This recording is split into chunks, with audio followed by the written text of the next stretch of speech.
You've joined us, and we're right in the middle of the $1 Million Biller series. It's in conjunction with Launch 2026, the national tour that we are going on. Thank you, with the support of the RCSA. Friend of the show, Laura Biggs, has joined us once again.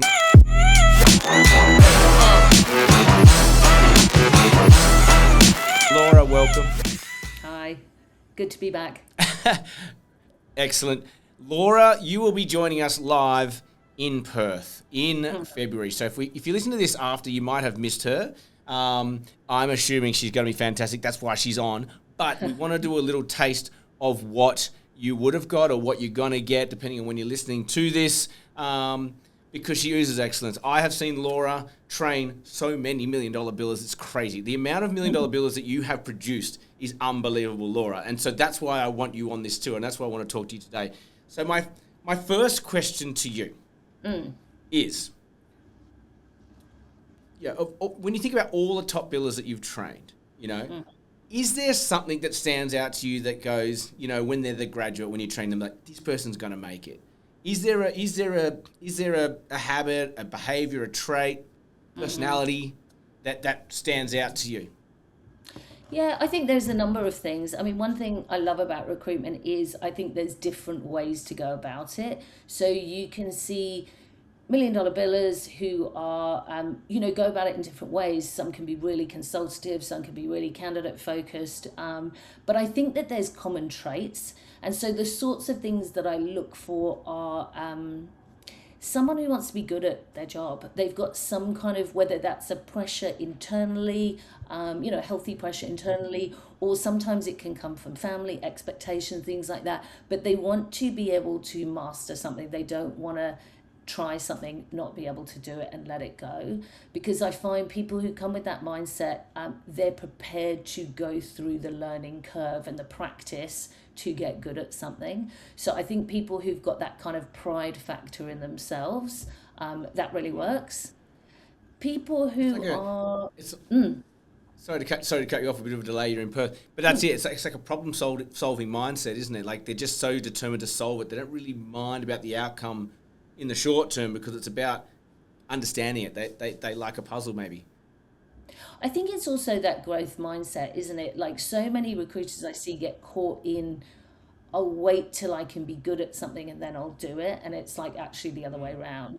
Confidence comes from action. So to me, it's like, have they got some resilience? Have they had situations in their lives before where they've had to it hasn't come easily to them and they've had to kind of keep going and tackle it, and then they've reaped the rewards of of not being good and then becoming good.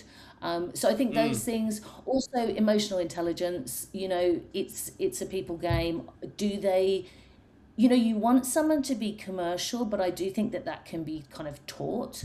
But I think someone who has good emotional intelligence, they're able to connect with candidates and clients. They're a bit of a people pleaser. I think that's a good element to it because, if they can grow a market, stay in a market, that brings longevity and they can build that network and referrals and so on. So, you're always looking for that kind of mix of skill sets. I think a lot of it, people think that you have to naturally come with those things. I think a lot of these habits, skills, ways of thinking can be developed. But those are the kinds of things I look for.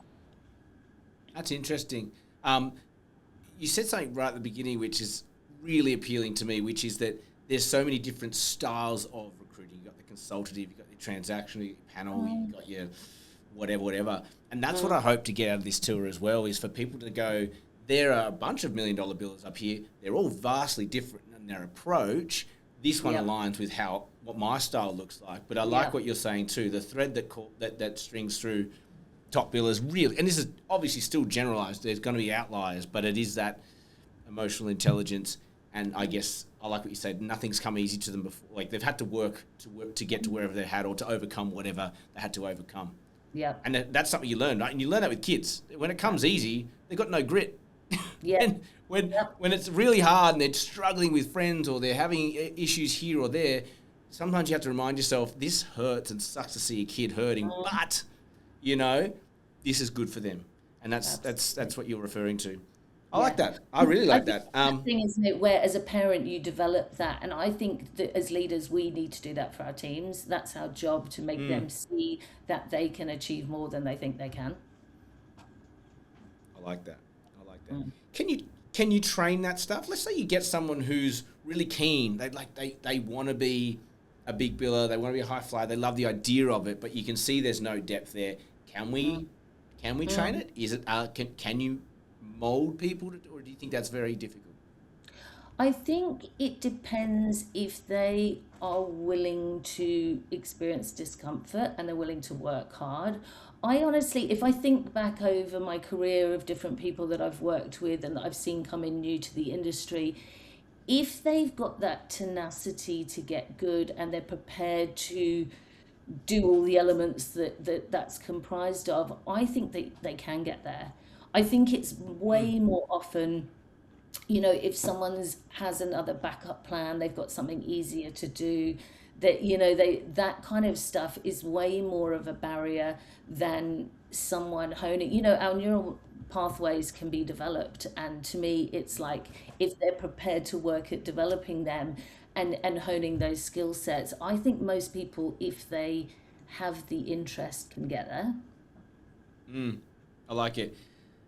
In terms of mindset patterns, right? We're Mm. talking about high performance here, but do you train a lot of recruiters? And obviously, when you train them, it's either graduates who have no idea, and that's just 101 recruitment. But let's talk about more experienced recruiters that you come in and help train, and they've hit a Mm-hmm. ceiling, right? They don't know what it is. It's invisible. It's always invisible, right? Mm-hmm. I always think that's something to do with mindset. Something's just they can't get through. I've got my ideas on that, but I want to understand: are there any patterns that you see that hold people back? Mm-hmm. Even the highly capable ones, and maybe it's someone who's at a higher level who wants to go further. Yeah, I think there's just, you just tend to see people have that growth spurt and then they hit that plateau and then they get a bit stuck there.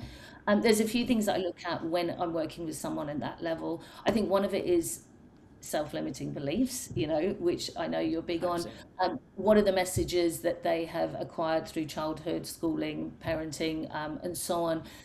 Do they actually believe that they can get there? So sometimes that's unpacking that and helping them build that belief system. I think it's also, are they willing to push to the next level? Like that comfort, discomfort zone. Sometimes, when you go into recruitment, that there's a lot of discomfort, a lot of learning, and then you come out of that, and sometimes you just don't want to go back there again. So that's what you can get with really capable recruiters. They're kind of like, I know how to do it, but I just don't really want to do what's involved to get there. But I You've also, hit the nail. You've hit the nail on the head. Like yeah, that uncomfortable feeling. Whenever you grow, it's uncomfortable, and it's so. If you do not just stay in the mud and yep, just stay dirty and work it hmm, out, you will end up back to where you are and in comfort land. We call it comfort yeah. land. But it's because That's where we all the you. message we say to ourselves is, I'm not good at it. And so then you start reflecting on yourself and all of those kind of things. Whereas to me, it's that if you see it as a learning curve, it's a whole different experience. And I mean, I've had that in my own business. There's bits I'm really comfortable with it and bits where I'm like, ugh, I feel uncomfortable. And you've just got to frame it in your head as, I'm learning something new. And that's part of what goes with that territory. So once you find someone who's hit some limiting beliefs, or they're realizing that they've got to step into the uncomfortable, how do you keep them there? Is it something like how do you tackle that? Yeah, I mean, I always think, and you know this from where we both worked, is always having that growth mindset to your business. So we always had a concept that you were always looking to expand your business or your desk so that you could bring someone in underneath you. And I think whether you're bringing someone in or not is kind of irrelevant. It's more that entrepreneurial growth.